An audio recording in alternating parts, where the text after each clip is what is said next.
अल्हम्दुलिल्लाहि रब्बिल आलमीन वस्सलातु वस्सलामु अला अशरफिल अंबिया वल मुरसलीन व अला आलिहि व अस्हाबिहि अजमाइन अम्मा बाद। सवाल इमाम महदी बारक मुख्तसर खबर दा सोख थे और दा बकल राउजी नो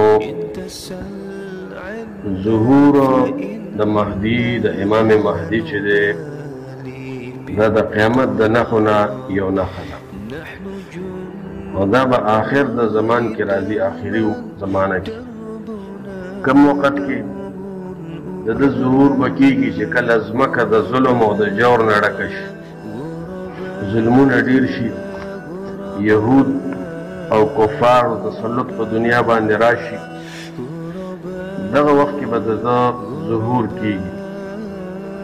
او د په وجه به الله پاک بیا د ځمکه په انصاف او په عدل باندې ډکوي.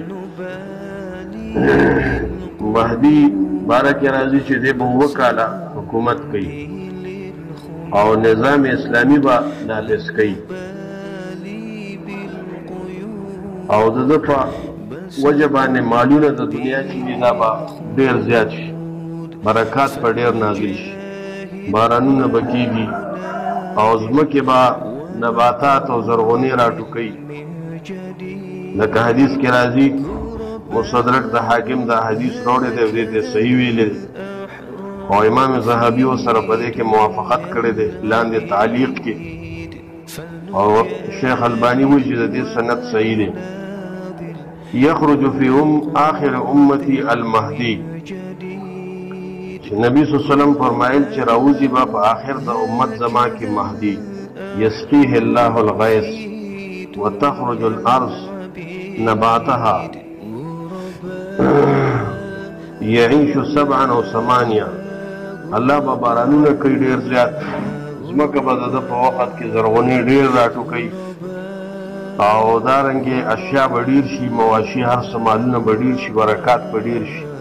2 کاله یا 8 کاله، اکثر روایتو کې 2 کاله راځي، دی به جون تیری په مخ د ځمکه باندې او یو نظام اسلامي به نافذ کوي. دارنګې احادیث د مهدي په باره کې تواتر درجې ته رسېدلي، محدثین وایي چې متواتر معنوي دي، داغه د اسم او داغه د صفاتو باره کې. نو ایمان په خروج د مهدي باندې چې د ده راوتلو باندې ایمان لرل چې دي دا څه دي، دا فرض او واجب دي. لکه د دې خبرې صراحت اهل علمو کړی دی. مهدي ورته ولې وایي؟ مهدي ورته د دې وجې نه وایي لأن حکمه حکم الرشاد، د ده فیصلې به ټولې د انصاف وي او د هدایت او دغه فیصلې به نیغې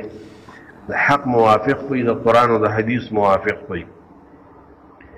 یو وګوره د شیعګانو روافضو عقیده ده د مهدي په باره کې چې هغې دا وایي چې دا مهدي دا 255 هجري کې پیدا شوی دی، محمد ابن الحسن په نوم باندې، دا د فاطمه رضی الله عنها په اولاد کې دی، هغه ته مهدي وایي او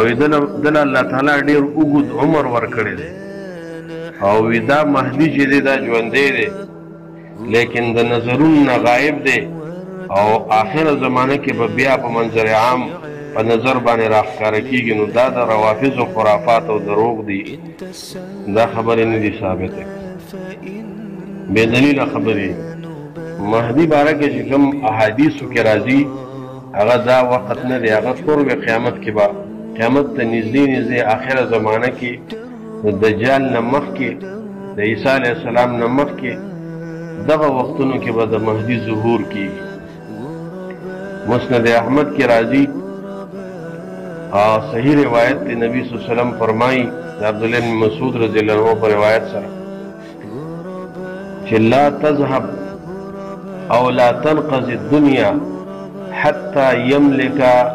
العرب رجل من اهل بیتی. دنیا به ختم نشي تر دې پورې چې د عربو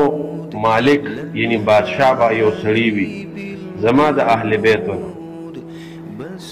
او یواتی و اسمه اسمی داغه نوم به زما د نوم سره موافقي، چې محمد او داغه د پلار نوم به زما د پلار د نوم سره موافقي، چې بعضې محمد ابن عبدالله المهدی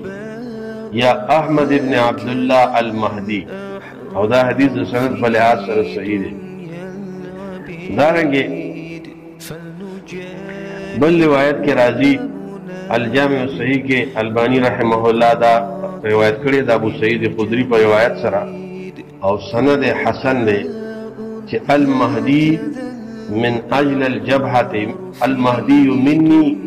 اجل الجبهه اقنى الانف. فراخه تندی والا سړی وي او نره اوږده پوزه به وي، په دې منځ کې به دا پوزه داسې غوټۍ ده حسن، او یملو الارض قسطا وعدلا، ځمکه به ډکوي د انصاف او د عدل نه، کما ملئت ظلما و جورا، لکه څنګه چې دې نه مخکې په ظلم او په جور باندې ځمکه ډکه وه او 7 کاله به دې حکومت کوي. بل روایت کې راځي المهدی من اهل بیت من اهل بیتی، مهدی زما د اهل بیتونه وي او الله بس درسواله راولي د په یو شپه کې. دا روایت هم الجامع الصحیح کې البانی رحمه الله راوړی دی، یعنی سمانه یو شپه کې به الله درستی، الله بوله توفیق ورکوي او الله بوته الهام د نیغې لارې کوي او الله به د ته رجوع د رحمت او قبول د توبې وکړي. د دې نه مخکې به دې داسې نه وي، د دې نه مخکې به داسې نه وي لکه نهایه د ابن اسیر کې او دارنګې عقیده اهل سنت والجماعت کې دا خبرې ذکر دي چې الله پاک به د اصلاح په یو شپه کې کوي. دته به هم دا مخکې پته نه وي چې زه مهدي یم، خلکو ته هم دا پته نه وي، یکدم به الله پاک د اصلاح وکړي او دې به منظر عام ته راشي او عدل او انصاف په دنیا کې قایم کی. نزول د دبا قیامت د خروج دجال نه مخکې وي او مخکې د نزول د عیسی علیه السلام نه کله چې خلکو کې اختلافات راشي او په وخت د اختلاف د موت د یو خلیفه کې یو بادشاه یو خلیفه به مړ شي او د هغه د مرګ نه وروسته به بیا اختلافات شروع شي. دغه وخت کې به مهدي راوځي او خلک به په زوره د هغه سره بیعتونه کوي. نو دا د مهدي باره کې مختصر حالات دي، نور هم د مهدي باره کې ډېر دغه دي څه روایت پکې کمزوري دي، بعضې پکې روافض او ایجادات دي، نو دا مختصر حالات د امام مهدي دي. دروغ او دعوې به د مهدیتوب ډېر خلک کوي، د نه مخکې ډېر خلک به دا دعوې کوي چې پلانکې مهدي دي ډنګرې، دا به هسې خرافات دي. صحیح مهدي چې دی هغه به